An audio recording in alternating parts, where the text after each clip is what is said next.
swimming partners, Timwa Lipenga.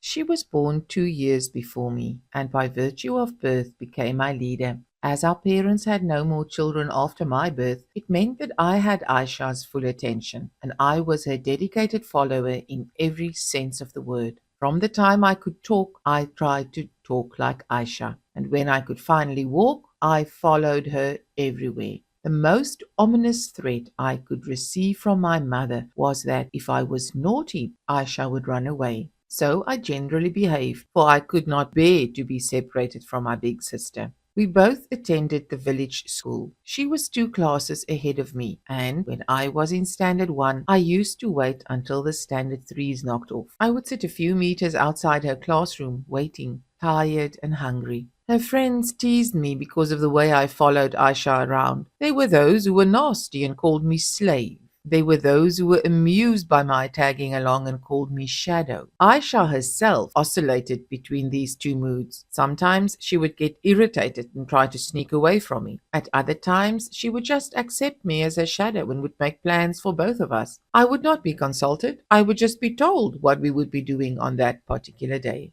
One day, soon after I had turned 7, Aisha informed me, "We are going to the stream today." We had just knocked off from school and we were on our way home. I stared at her. "To draw water?" She giggled. "No, silly, I didn't say the well, I said the stream. Let's go." As I followed her, I could not help feeling a bit nervous. Mother never allowed us to go to the stream. We only ever went to the well, and we would draw enough water from the well for cooking and bathing. What would Mother say if she ever found out? But this was Aisha, I reassured myself. Everything would be all right.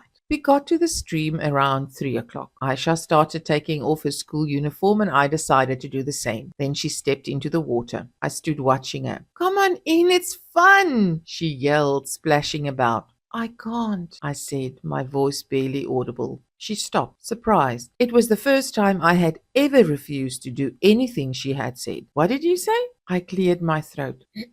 "I can't. I don't know how to swim." She gave a heavy, exaggerated sigh to show her irritation. "Linda, I don't know how to swim either. I'm playing. Now, are you going to come into the stream or are you going home?" With that ultimatum, the choice was very easy to make. I stepped into the water. Oh, but it was cold. I shivered the way I did whenever we went to draw water during the month of June. During that cold, cold month, as we made our way to the well at dawn, I sometimes felt as if the cold was entering my body through the cracks in my feet. My legs would feel unbearably cold. Then it would be my arms, and then my teeth would start chattering. I would walk the rest of the way to the rhythm of my chattering teeth. That was the feeling I had now. But Aisha was happy and splashing about. I tried to do the same. If Aisha was doing this, surely it couldn't be so bad. She splashed some water at me. "Aisha!" I screamed. I decided to hit back. We started chasing each other around, each one trying to splash at the other. I soon forgot the cold and started enjoying the game. We left the water towards evening. We got into our school uniforms again and started running towards home. Both of us were shivering. When we got home, our mother was lighting the fire. She didn't talk to us until she had finished stoking the fire. "You two girls are not coming from school. Where have you been?" she asked suspiciously. We were looking for firewood," Aisha said, looking down. "Linda, is that true? Were you looking for firewood?" Mother asked. I was in an awkward position. I didn't want to lie to Mother. Both our parents had punished us before for lying. But then I didn't want to betray Aisha either. So I took the safest but most damning way out. Silence. The silence seemed to drag on forever. Although I avoided my mother's gaze, I could tell she was still looking at us, searching for clues. I was still shivering, both from the cold and from fear. "Why are you trembling like that?" Mother came close and touched my head. Then she touched Aisha's. That was when I raised my head to look at her. I saw confusion on her face, then anger. "You went swimming?"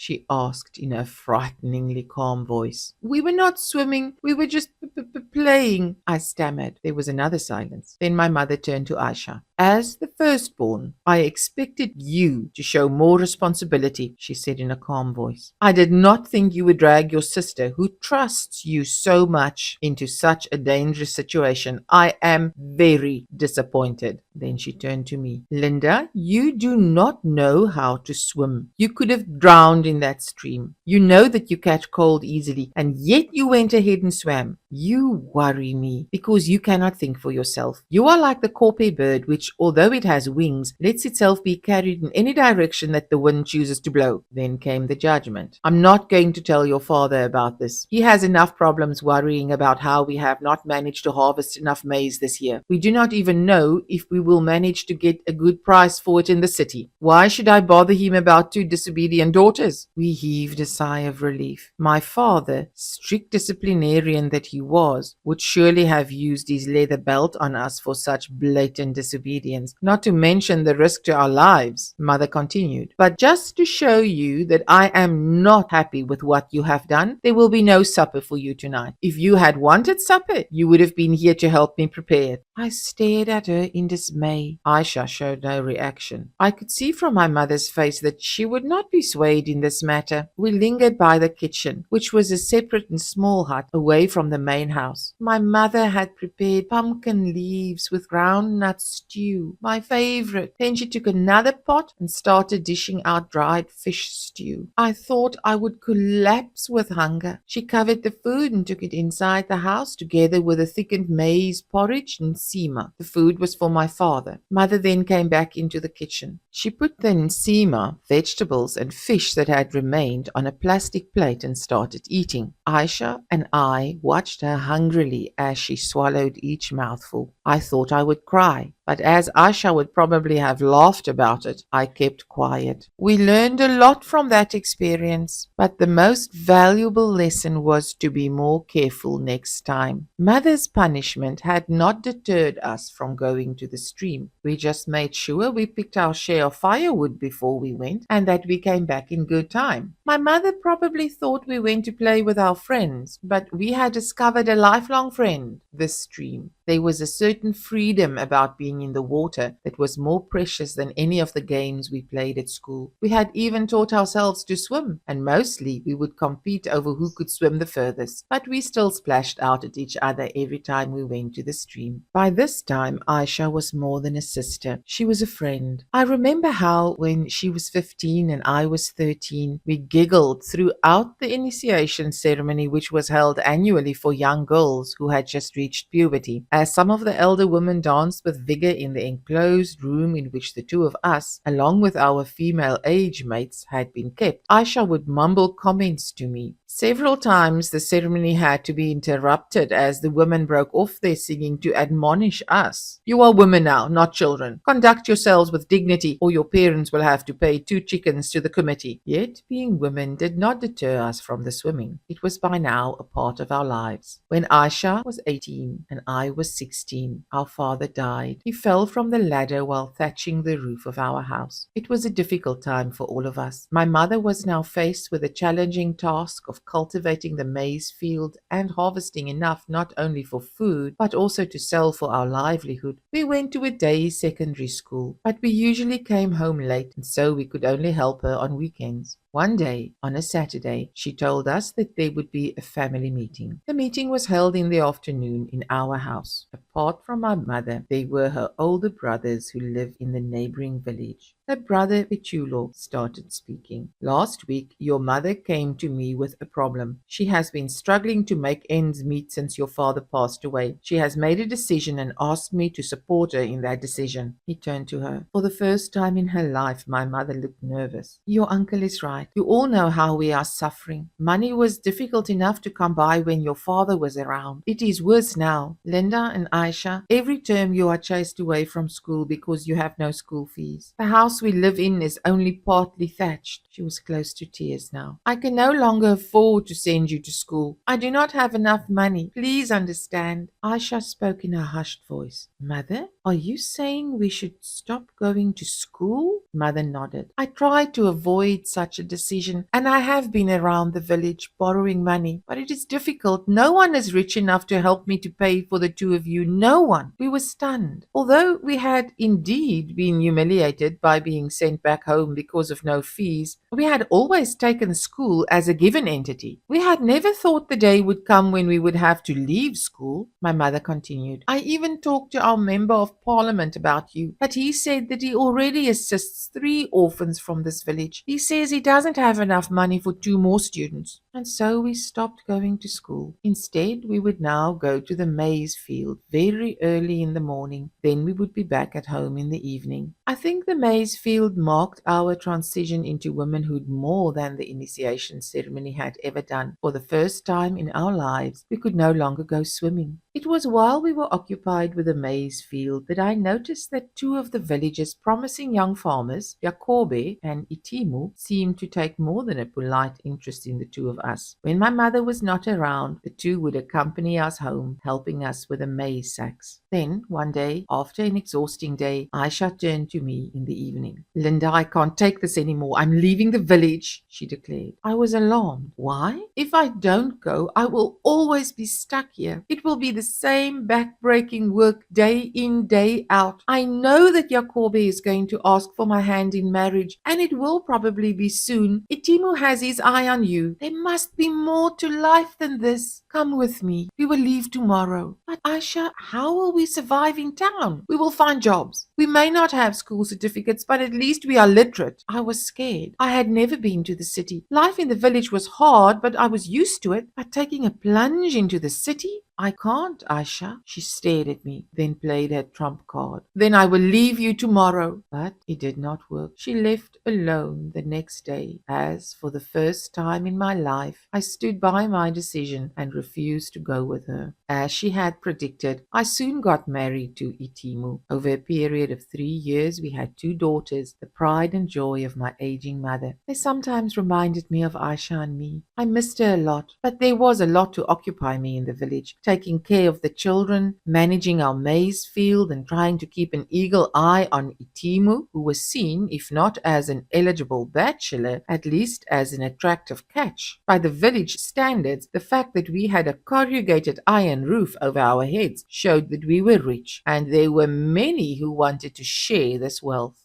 Aisha came back last week. It was the first time we had met in 5 years. She is a pale version of herself, all skin and bones, with a dry, rasping cough. I have taken her into my house to look after her. It was a decision I had no difficulty in making. Since my husband died 6 months ago, I have wanted an adult companion in the house, and what better companion could I have than my childhood one? We do not talk much, as she spends most of her time sleeping, but I know that she has got the deadly AIDS. She told me during one of those moments when she was lucid. Perhaps one of these days I too will have the courage to tell her that it is not only wealth that Itimu shared with me, it was AIDS too. Perhaps one of these days I will tell her, Aisha, you and I are still swimming partners. Until then, I am acting the part of the stronger sister.